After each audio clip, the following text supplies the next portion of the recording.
Right, ndadzoka zvekare mhuri yeZimbabwe. Hai yandadzoka nayo zvaizvozvizvi ndeye music. Kuda kumbonzwisisa nekuona kuti tiri kubva kupi tichienda kupi nemusic yedu.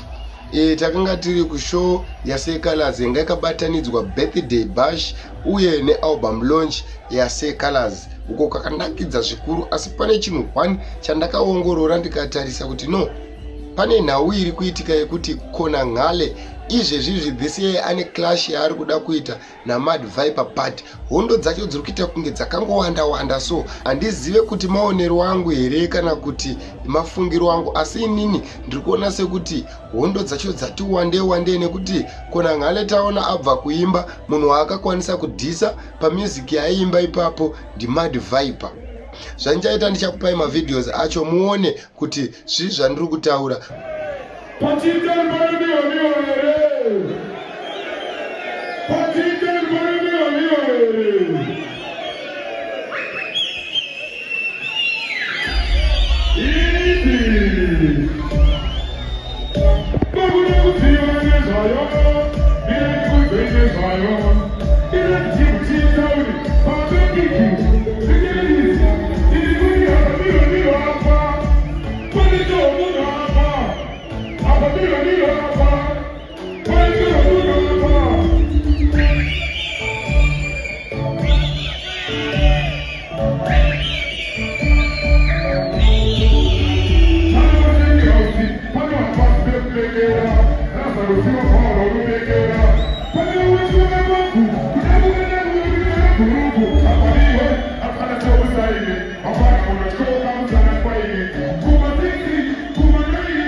Uye Kona Ngale abvawo kuimba, takazoona naiye Mad Viper achipinda achiimbawo achidhisa Kona Ngale.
Zvinoreva kuti izvo hapana problem nekuti zvinhu zvagara zviri kuzikanwa nenyika yese kuti ndo zviri kuda kuitika musi wa31, but chakazondinetsa ndechekuti Mbida D achizopindawo akatanga kuimba song yake inonzi Kona Ngale wenyu ndomuisa musherufu. Saka chandisiri kunzwisisa ndechekuti hondo idzi dzichapera sei? Dziri kuda kutanga here? Dziri kuda kuenderera mberi here? Kana kuti pane mamwe maitikiro azviri kuda kuita? Kana kuti Mbida ari kurwadziwa nekudyiwa kwaakaita paCup Clash yakapfuura ari kuda kudzokorodza, nekana kuti ari kuona kuti iye pavanhu vese vanoita zvemaClash haana mumwe munhu waanokwanisa kuita competition naye kunze kwaKona Ngale, saka ari kutorwadziwawo nekubuditswa kwaakaitwa muchigame kuchiiswa Mad Viper.